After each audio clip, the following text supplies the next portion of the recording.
trusted news source, ABC6 News at Noon. Good afternoon, everybody. We start with, what else would we start with today but the weather, as we take a live look outside right now with our Skycam. Pretty picture perfect for May 5th. We've got Chelsea in the Weather Center with much more on that first forecast. Hi, Chelsea. Hey, Doreen. We've been waiting for this day since we started looking at the forecast on Monday morning. We had a few cool, dreary days here in southern New England, and now today, perfect sunshine, light breeze, temperatures that are in the mid-60s. Average high is 66 degrees. Many of us are hovering right around that already, and we still have plenty of daylight ahead of us, and these temperatures are going to continue to climb. It's 67 in Westerly right now, 63 in Newport. The breeze is coming in from the north-northwest, so that means that even at the coastline, temperatures are relatively mild, and all of us significantly warmer right now than where we were yesterday at this time. Most of us anywhere from 10 to 15 degrees warmer. Satellite radar image shows you dry, quiet conditions. We're going to continue to see a mainly sunny sky for the next few hours. Now, you'll want to enjoy today. I've been stressing it because we are going to see clouds rolling back in as we head through the evening hours, but highs today again around 70 degrees. We do have more clouds tomorrow, and eventually rain is back in. I'll have much more in just a few minutes. Doreen? All right, Chelsea, thank you. And happening right now, the candidates for Rhode Island governor are all gathered together for a forum. Governor McKee initially was not planning to attend, but he changed his mind earlier this week. A new Morning Consult poll found that he has the third lowest approval rating among governors nationwide, making this a key day in his early campaign. The forum is being hosted by the Rhode Island Public Expenditure Council. The other candidates are Democrats Matt Brown, Helena Folks, Nellie Gorbea, and Dr. Luis Daniel Munoz, as well as Republican Ashley Kalis. We're going to have much more on this afternoon event, first at 4. And also this noontime, Rhode Island State Police investigating after a car was shot at on Route 10 just before 3 a.m. A 35-year-old man found shot in the leg. Our ABC6 News crew is on the scene right near exit 1B on Route 10 North. That man was taken to Rhode Island Hospital. His injuries are not life-threatening. State police say the victims are also not cooperating. Pawtucket firefighters responded to Loudon Street in the city for a reported car fire. When our ABC6 crews arrived on scene, a white Jeep was still being hosed down and the street was blocked off. This happened just after 2 o'clock this morning. And we turn to our schools now, and more issues in the North Kingstown School Department as new allegations emerge, leading to employees being put on leave. ABC6 News reporter Daniel Coates has more. A troubling trend in North Kingstown continues, as 3 current employees in the school district were put on administrative leave Wednesday afternoon. In an email, Interim Superintendent Michael Waterman explained that investigations into the undisclosed allegations have already begun, after the district recently received new information. Former students said they don't see this pattern ending anytime soon. From what I saw when I was in high school, this is the tip of the iceberg. People are coming forward and they're feeling more comfortable to do so because they're not getting shamed for coming out. So this isn't going to be good. This news comes about a week after another unnamed coach in the district faced allegations of inappropriate behavior. Meanwhile, investigations continue into over 20 years of alleged fat checks by former high school basketball coach Aaron Thomas. Tiffany McLeod, who is also a parent of a North Kingstown elementary student, explained that she is ready to step away from the district. I'm honestly considering pulling my child out because I don't feel safe, and say something does happen, who do I go to? No one's going to take it seriously. I'm not going to get answers. You get ignored, and that's not okay. Another former student at North Kingstown High from 2019 said he was just lucky he is no longer in the district. It could have as easily been me as anyone else. You know, guys I looked up to when I was in the school, now I'm hearing all this stuff that's happening with them. I trusted these guys, and it's just sad.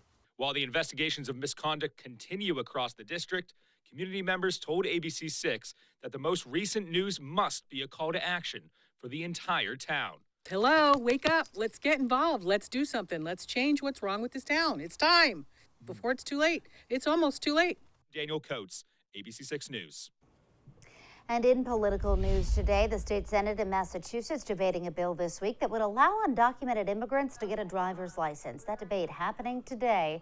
Governor Baker does have some issues with the bill, saying the legislation doesn't do enough to prevent undocumented immigrants from registering to vote. The lawyer who prosecuted the Michelle Carter trial is nominated for a judgeship by Governor Baker. Katie Rayburn among the nominees for Associate Justices of the Superior Court. Rayburn was the assistant district attorney in the Carter trial when the Plainville teen was found guilty of involuntary manslaughter for convincing her boyfriend through text to commit suicide. And now to developing news in Washington, where today new measures are being taken to secure the U.S. Supreme Court. Crowds have been gathering there all week following that leak of a draft opinion on abortion rights. This as the High Court's Chief Justice is launching a leak investigation, and the justice who apparently authored that draft opinion is canceling an appearance. ABC's Alex Perche has the latest. Today, more fallout from that bombshell leak from the Supreme Court. Justice Samuel Alito has canceled an appearance at a judicial conference set to begin today. Alito, the author of that 5-4 draft opinion from February that shows a majority of the justices are poised to overturn Roe v. Wade. And overnight, fencing erected around the court as an additional security measure. Abortion rights demonstrations erupting in front of the court and across the country. This one in downtown Los Angeles Wednesday turning violent. CDC Director Dr. Rochelle Walensky saying the lack of access to legal abortion services for women could lead to increased deaths. Those who don't may take matters into their own hands and may not get exactly the care that they need in order to do so. And I do think that lives could be at stake in that situation. Valerie Peterson agrees. In 2015, she says she traveled from Austin, Texas to Florida for an abortion due to restrictions. She wanted her pregnancy, but says she made the decision to abort at 16 weeks when she found out her baby was diagnosed with a rare disease that usually results in stillbirths. I was carrying the pregnancy knowing now that there was no chance of survival. Anti-abortion advocates supportive of the leaked draft hope that more states will be emboldened to enact restrictions ahead of a final Supreme Court decision. There's no right to kill an innocent unborn child, but there is a right to life. As for the investigation into the leak, Chief Justice John Roberts has directed the court's marshal, Army Colonel Gail Curley, to lead the probe. Curley is a career Army lawyer who also oversees the Supreme Court police. Alex Perche, ABC News, Washington. Well, there is still much more to come here on ABC6 News at noon. Incredible video from Oklahoma after a tornado touched down there. Plus, TurboTax accused of deceptive practices, now giving millions in rebates to customers. And later, looking for lifeguards. The DEM putting out the call for summer staff.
Back now with the major storms in the Midwest and South. Several reported tornadoes leaving a path of destruction in Oklahoma and Texas. ABC's Rena Roy has the details. Dramatic video shows a twister forming near Maud, Oklahoma. The strong winds tearing apart the grow houses at a marijuana farm, sending these plants up into the air. And another tornado caught on camera near Crowell, Texas. Multiple tornadoes reported overnight as severe storms tore through the area, a path of destruction left behind. I'm looking out in front of me and I'm seeing a lot more damage as we continue to fly over the town. This was a very strong storm. Power knocked out for many in the city of Seminole, Oklahoma. You can see demolished trailers, a school ripped to shreds, roofs blown off homes, and debris all over the streets. There's a large path of damage. There are power lines down. There are reports of gas leaks, things like that. So there's a lot of things that we have to look over and check for. 10 people were trapped inside this storm shelter after debris fell on top of it. All of them, including a baby, reportedly made it out safely. There were some minor injuries in Oklahoma overnight, but local authorities say right now there are no reported deaths. Tornadoes hitting the U.S. in record numbers so far this year, 218 reported in March alone, the highest number ever for that month, and that's technically before tornado season even began. On Friday, the storms will make their way here to the East Coast with severe weather expected from Virginia to Florida. The biggest concerns are damaging winds and large hail. Rena Roy, ABC News, New York. And still to come, CVS earnings higher than expected. What was most in demand? And the party's over for Airbnb renters. The crackdown from the company that starts soon.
In consumer news today, Woonsocket-based CVS says its first quarter sales jumped more than 11%.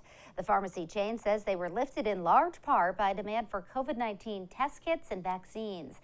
Costs also rising due in part to wage increases. CVS posted a profit of just over $2.3 billion. Well, the company behind TurboTax will be sending rebates to millions of taxpayers. It's reached a settlement with attorneys general from all 50 states over allegations that its ads offering free tax filing services were deceptive. The company will pay out $141 million. Some parts of the economy are starting to look like 2019 again. Ticketmaster now says concert ticket sales are up 45% compared to pre-pandemic levels. Planet Fitness says its gym memberships have bounced back too, and air travel now almost back to those pre-pandemic levels as well. Airbnb is putting strict new rules in place to crack down on unauthorized parties at rental properties during the summer holidays. The company says users without a history of positive reviews will not be allowed to book a home for only one night. Bookers will also have to confirm they understand the company can take legal action for breaking the rules. These new rules will be in place for the Memorial Day weekend as well as the 4th of July. And TikTokers will soon have a new way to cash in. TikTok plans to start sharing its ad revenue with top creators. They'll get a 50% cut when their videos run alongside certain ads, similar to YouTube. But creators must have at least 100,000 followers to qualify. And now, your ABC6 Storm Tracker weather with meteorologist Chelsea Priest. Gosh, we've had a few really crummy days here in southern New England. We talked about it yesterday at noon. It was just dreary and rainy and cool all day yesterday. Today is much more on track with what we would like to see in May. Temperatures right now are in the mid-60s range, 65 in Providence, 67 in Westerly, 63 in Newport, 62 for Block Island. A nice mild day across southern New England. With that breeze from the north-northwest, like I said, 60s even at the coastline. You don't have that breeze coming in off the water because our water temperatures still are only in the low 50s. So almost a beach day. It's looking very pretty over Block Island right now. Relatively light winds outside. Those temperatures in the low 60s range. Water temps, though, like I said, still only in the low 50s. So not quite a beach day, but we know that we're inching closer. We're going to get there sooner than later. Temperatures should top out in the mid-60s this time of year. The past few days, we haven't even made it to 60 degrees. So today, we're back at our seasonal averages. In fact, we're going to warm above that. We end up around 70 degrees in the Providence area this afternoon. Our sunset closer to 8 p.m., happening at 7:48 p.m. later today. Now, by sunset, some clouds are going to be slowly starting to roll in, so I really want you to get outside and enjoy today. The rest of the forecast is a little bit cooler, especially into the weekend.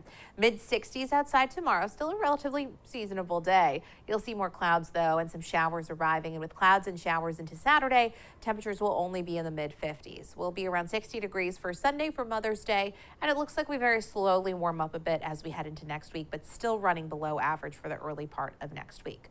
Loop over the past 6 hours shows you perfectly sunny conditions, barely a cloud in sight. That will continue to be the case for the next few hours. Then you'll slowly start to see at first some of those fair weather clouds moving in and then some thicker clouds. You can see that low system inching closer to us. Now for the bulk of this passes just to our south, but we end up on the northern edge of that system. That's enough to bring us a lot of clouds through Friday and into Saturday and some showers, especially the farther south you go. So what we're looking at today is sunshine for now, some passing clouds into the afternoon, increasing clouds overnight, and Friday looks like a mostly cloudy day. You may see some pops of sun, but all in all, expect more clouds. Temperatures still in the 60s. Now, here's what I'm talking about. A lot of that rain staying just to our south. We're on the northern fringe of it, and we'll continue to see some scattered showers developing as we head through tomorrow night and into the day on Saturday. On and off showers expected, as again, the bulk of the heavy rain stays just to our south. That will continue to push east as we head into Sunday and will gradually get a little bit brighter. 70 degrees today, best day on the 7-day forecast, and with that light breeze from the north, even the coastline is mild. Maybe you're trying to get out on the water, get down to the marina. Our high tide was just a little while ago. Low tide at 4:45 this evening. We're partly cloudy this evening. Clouds continue to thicken. Some patchy fog develops by tomorrow morning. And then tomorrow, more clouds around. Temperatures still seasonable in the 60s range with rain moving in late in the day, continuing overnight and into at least the first half of Saturday. Cool on Saturday as well. And then gradually warming with some shower chances into next week. Doreen? All right, Chelsea, thank you. The DEM is looking for lifeguards to staff Rhode Island's parks and beaches this summer. Anyone 16 and older can apply. Pay for lifeguards ranges from $14 to $17 an hour. The DEM is also looking for park rangers, beach managers, and facilities attendants. They still need to fill roughly 200 positions. Rhode Island State Beach is typically open for the season on Memorial Day weekend. Well, coming up, the most maverick arrival on the red carpet for Tom Cruise at the Top Gun premiere.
Now, with the most dramatic red carpet arrival in the history of red carpets, even if you were a Kardashian, it would be tough to top this one. It was just another day on the job, though, for Tom Cruise. Here's ABC's Will Gans. We've seen red carpet entrances like this. We've even seen red carpet entrances like this. But we've never seen one quite like this.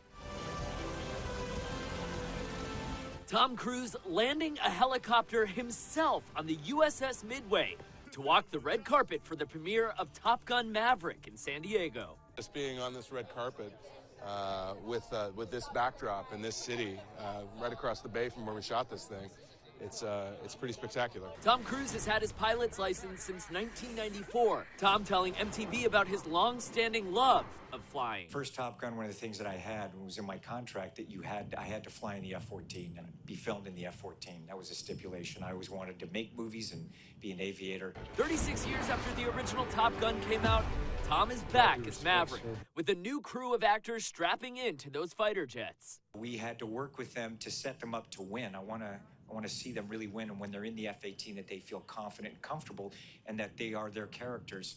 Tom taking the younger cast members under his wing. When you work with TC, I don't believe it's done until we're here right now. I just always was waiting on a call to be like, hey, we can make something a little better.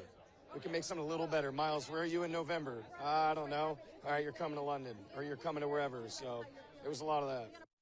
Will Gans, ABC News, New York. Pretty cool. All right, still to come. The largest diamond find of 2022. Yep, found in a park in Arkansas. Plus, Chelsea has another look at your afternoon forecast right after this.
Well, you have got to see this. It is a massive 2.38 carat diamond that a man found, yes, found in Arkansas. Adam Harden found the rock, known as a brown diamond, last month at Crater of Diamonds State Park.